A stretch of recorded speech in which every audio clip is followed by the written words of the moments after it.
Mesdames et messieurs, bienvenue à votre livraison environnementale qui commence bien sûr avec la suspension des contrats des concessions forestières illégales. En effet, le président de la République démocratique du Congo en a décidé ainsi lors de la 24e réunion du Conseil des ministres tenue le vendredi 15 octobre 2021. Une décision qui rencontre bien sûr l'assentiment de la société civile environnementale congolaise qui s'en félicite. Je vous propose de suivre un extrait du compte rendu de la réunion du Conseil des ministres avec le ministre de la Communication et Médias, porte-parole du gouvernement, Patrick Mouyaya Katimbu. Relatif à l'organisation de la COP26 et à la participation de la RDC, ainsi que sur le contrat de concession forestière attribué illégalement. À quelques jours du rendez-vous planétaire sur le climat, la COP26 qui se tiendra à Glasgow en Écosse du 1er au 11 novembre 2021, le président de la République a tenu à rappeler que notre pays possède la deuxième plus grande forêt équatoriale du monde, avec près de 30 milliards de tonnes de carbone séquestrées dans le tourbière, mais également une grande étendue des savanes à reboiser. Il a indiqué qu'une série d'actions devrait être menée en vue de permettre au pays de bénéficier plus facilement des fonds prévus à cet effet sur le marché international. Au sujet des contrats des concessions forestières, le président de la République a souligné avoir été saisi de plusieurs plaintes concernant des irrégularités dans l'octroi de celles-ci. Les premières vérifications ont mis à l'évidence l'illégalité de nombreux contrats, dont ceux signés en septembre 2020 qui attribuent à une seule société 6 concessions d'une superficie totale de 1 376 375 hectares en violation de la loi, car l'alinéa 4 de l'article 92 de la loi numéro 011/2002 du 29 août 2002 portant code forestier impose une limite maximale de 500 000 hectares par entreprise. Afin de sortir le pays de toute illégalité, il a demandé à la vice-première ministre, ministre de l'Environnement et Développement durable, de faire un état des lieux techniques et financiers de toutes les concessions forestières de la République, de suspendre tous les contrats douteux en état de l'audit et d'en faire rapport au gouvernement lors de la prochaine réunion du Conseil des ministres. Cette décision du président de la République n'a pas laissé indifférente la société civile environnementale congolaise qui a réagi de plusieurs manières. D'abord, René Ngongo, responsable de l'organisation congolaise des écologistes et amis de la nature, qui a réagi au micro de votre magazine au cours d'une interview réalisée avec lui. Voici sa réaction. Je pense que nous, comme organisation de la société civile, particulièrement l'ONG CODET et l'ONG Océan, dont je suis le vice-président, nous avons déjà déposé une plainte il y a quelques mois au Conseil d'État pour demander l'annulation de ces titres qui ont été délivrés en violation des textes instituant le moratoire sur l'allocation des nouvelles concessions en République démocratique du Congo. Donc nous saluons ce signal fort pris par le gouvernement. Les forêts de la République démocratique du Congo, comme vous le savez, constituent le deuxième poumon de la planète. Probablement le premier poumon compte tenu de la valeur en termes de séquestration de carbone. Donc il était important que le gouvernement lance ce signal, non seulement la suspension, mais nous plaidons pour l'annulation totale de ces titres qui ont été obtenus en violation du moratoire. Et nous pensons qu'au-delà de la suspension, que des enquêtes vont être menées pour confirmer ou infirmer nos allégations et qu'à la fin, des sanctions exemplaires soient administrées à l'endroit de tous les fautifs, que ce soit au niveau de l'administration, que ce soit au niveau du ministère qui a attribué ces titres, mais aussi à l'endroit de tous ces pilleurs qui sont nombreux dans nos forêts et qui privent les Congolais de leurs ressources. Vous savez que dans ces forêts, l'exploitation anarchique n'épargne même pas les arbres à chenilles. Donc les communautés confrontées à leur survie quotidienne sont même en train d'être privées des arbres à chenilles. Donc voilà encore l'impact négatif de cette exploitation sur les communautés. Et nous pensons que c'est un signal fort qui montre la volonté du gouvernement à assainir le secteur. Il ne faudrait pas que le gouvernement s'arrête. Une autre réaction, c'est celle de l'ONG internationale Greenpeace Afrique.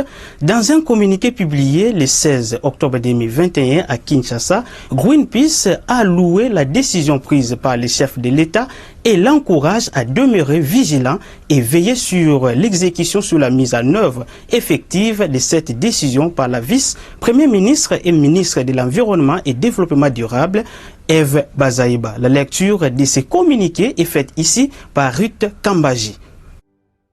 Pendant la réunion du Conseil des ministres de vendredi 15 octobre 2021, le président de la République démocratique du Congo, Félix Tshisekedi, a ordonné la suspension de toutes les concessions forestières douteuses, y compris les 6 octroyées en 2021. Greenpeace Africa, l'une des organisations de la société civile ayant dénoncé en son temps les dites concessions, loue la décision prise par le chef de l'État et l'encourage à demeurer vigilant et veille sur l'exécution sur la mise en œuvre effective de cette décision par Madame Eve Bazaïba. Greenpeace Afrique réitère son appel au maintien du moratoire sur les nouvelles concessions forestières industrielles pour prévenir les catastrophes sociales et climatiques que l'expansion de l'industrie forestière entraînerait. Ces secteurs caractérisés par la mauvaise gouvernance favorisent la corruption à outrance et demeurent en décalage avec les besoins socio-économiques du peuple congolais et accentuent la crise climatique. Irène Wabiwa-Beto, co-chef des projets internationaux de la forêt du bassin du Congo de Greenpeace. La décision de son Excellence, Monsieur le Président Félix Tshisekedi, contre les actions illégales de l'ancien ministre Nyamugabo envoie un message important au peuple congolais et à son gouvernement. C'est aussi un feu rouge pour le projet de Madame Eve Bazaïba, ministre actuelle de l'Environnement, d'ouvrir une autoroute à la déforestation par les prédateurs de forêts congolaises, enlevant les moratoires sur les nouvelles concessions industrielles. Le président demande de suspendre tous les contrats douteux en attendant les résultats de l'audit et d'en faire rapport au gouvernement lors de la prochaine réunion du Conseil des ministres. Selon Greenpeace Afrique, l'examen des illégalités dans le secteur forestier doit être transparent, indépendant et ouvert aux commentaires des organisations de la société civile. Madame Wabiwa ajoute que la protection des droits du peuple congolais et la réussite de la COP26 exigent que le moratoire entier d'octroi des titres forestiers soit renforcé. Nous appelons à nouveau le président de la République, Félix Tshisekedi, à renforcer l'arrêté présidentiel de 2005 proroguant les moratoires. Madame Wabiwa conclut qu'au lieu de permettre de nouvelles voies de destruction, la RDC a besoin d'un plan de protection permanente des forêts prenant en compte la gestion par les populations locales et autochtones qui y vivent et en dépendent pour leur survie. Vous le savez déjà peut-être, la 26e conférence des parties à la Convention cadre des Nations Unies sur les changements climatiques, la COP26 de l'ONU sur le climat, c'est du 31 octobre au 12 novembre 2021 à Glasgow, en Écosse. Tous les pays membres de l'ONU se préparent pour prendre une part active à ces assises appelées à donner des solutions aux problèmes environnementaux qui se posent sur la planète Terre, dont les changements climatiques réduisent les émissions de gaz carboniques. Voilà le deal qu'il faut jouer à Glasgow en novembre prochain. Sur les plateaux de la radio-télévision suisse RTS, la vice-première ministre et de l'environnement, bien sûr, vous laisse dire développement durable, Eve Bazaïba a souligné les rôles majeurs que joue la RDC sur les plans environnemental et les pays à droit à des compensations dignes au regard des services environnementaux rendus à la planète en termes de séquestration des gaz à effet de serre grâce à ses immenses ressources forestières et à sa méga biodiversité exceptionnelle. Regardez. Eve Bazaïba Massoudi, vous porterez la voix de la RDC lors de la COP26 de Glasgow dans 2 semaines. Qu'est-ce que vous attendez de ce rendez-vous? Oui, face au réchauffement climatique, La RDC apporte ses ressources, ses potentiels naturels comme une réponse aux enjeux du climat. Notre potentiel forestier, ça a été présenté ici, a la capacité de séquestration planétaire de toutes les pollutions planétaires. Et en plus de forêts, nous avons les tourbières, nous avons des mangroves. Et à côté de cela, nous avons un grand réseau hydraulique, le fleuve Congo, deuxième par son débit, deuxième au monde par sa longueur. Nous avons la capacité de produire donc l'énergie hydroélectrique pour préserver les forêts et donner l'alternative au bois de chauffe et aussi les minerais stratégiques par rapport à la transition écologique. Voilà, c'est la réponse que la RDC va aller à Glasgow en état un pays solution au problème du climat. Ça, c'est pour la réponse que vous voulez apporter, mais vous attendez aussi quelque chose des pays industrialisés. Évidemment, parce que nous devons protéger ces forêts pour les besoins des services de l'humanité. Ça nécessite une compensation parce que ces forêts, on doit s'entendre dire que ce sont nos ressources naturelles. Nous les utilisons, c'est notre garde à manger, c'est toute notre vie. Alors maintenant que nous devons les protéger pour l'humanité, ça nécessite une alternative, ça nécessite une compensation par exemple à la culture sur brûlis. Donc il faut que la République démocratique du Congo, évidemment et les pays du bassin du Congo, nous puissions accéder au fonds pour le climat, pour atteindre l'objectif de l'atténuation et aussi au fonds pour l'adaptation et que lesquels fonds ne doivent pas être considérés comme un don à l'aide au développement, mais plutôt un droit au vu des sacrifices et abnégations que nous allons faire.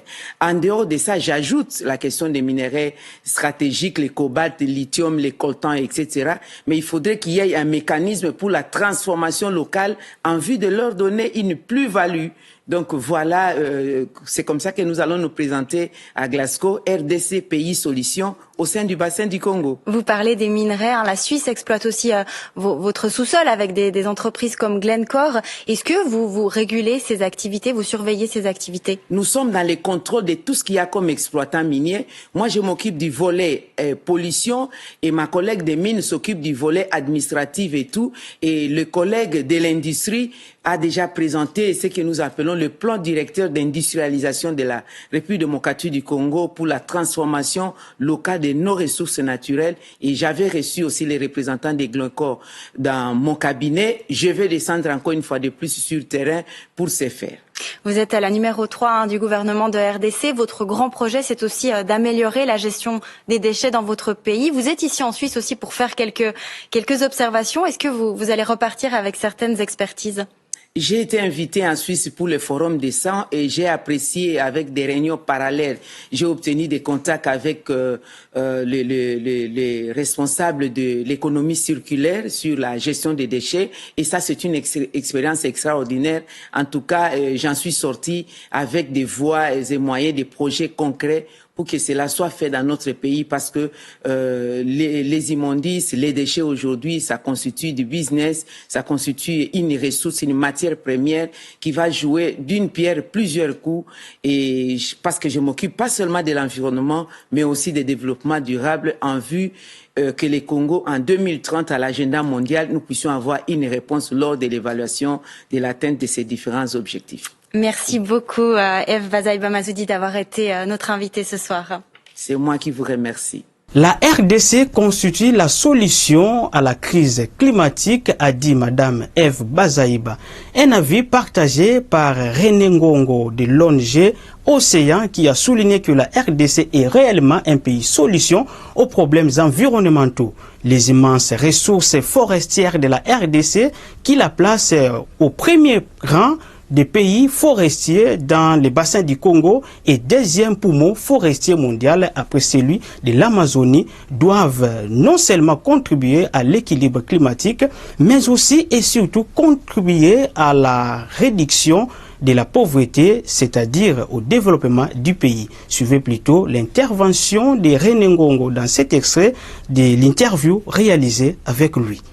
Pays solution au changement climatique, avec les potentiels naturels extraordinaires que nous avons, non seulement les forêts, qui font un grand travail de séquestration du carbone, nous avons les tourbières qui captent, qui stockent des quantités énormes de gaz à effet de serre, mais vous savez, notre pays c'est un scandale géologiques.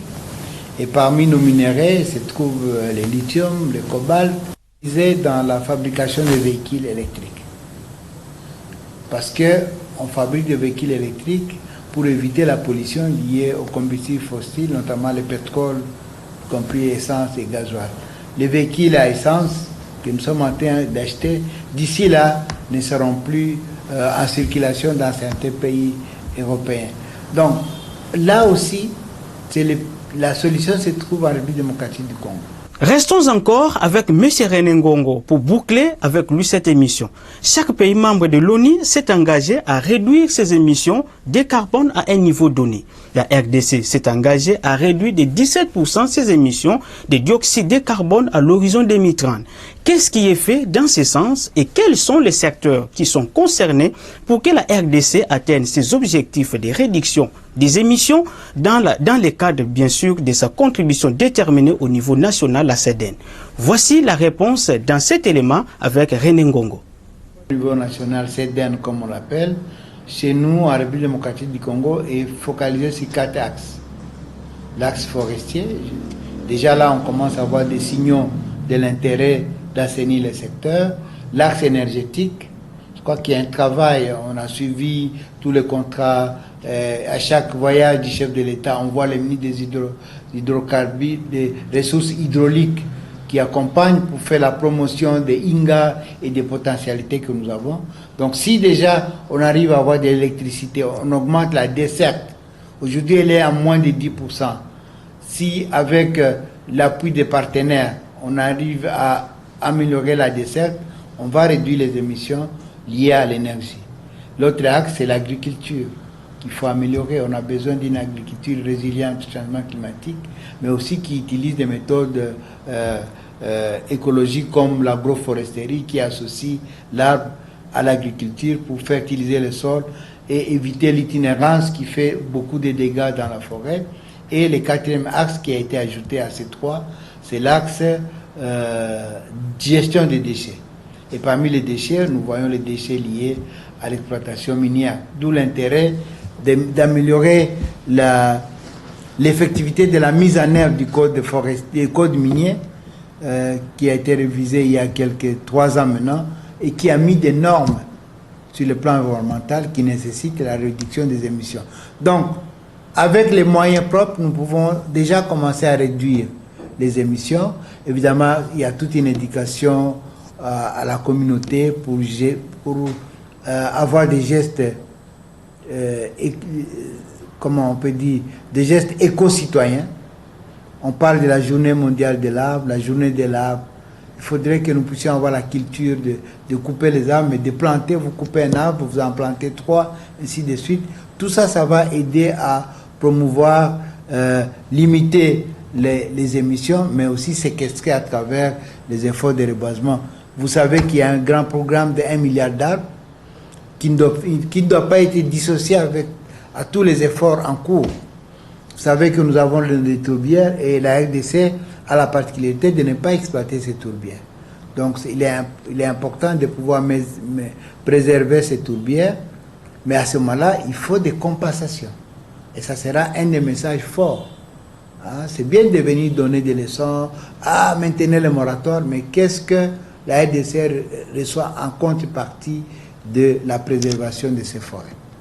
Madame, Messieurs, c'est par cette intervention de René Ngongo sur sa contribution déterminée au niveau national, la CEDEN de la RDC, que nous bouclons cette émission. Merci de nous avoir suivis et à très bientôt pour d'autres informations environnementales avec RDC Environnement. Au revoir et à très bientôt. Merci aussi de nous avoir suivis et merci également à Céline Boumba, Ruth Kambaji, Guilherme Mouzebe Degonzac et à toute l'équipe qui a concouru à la réalisation de cette émission qui reviendra la semaine prochaine.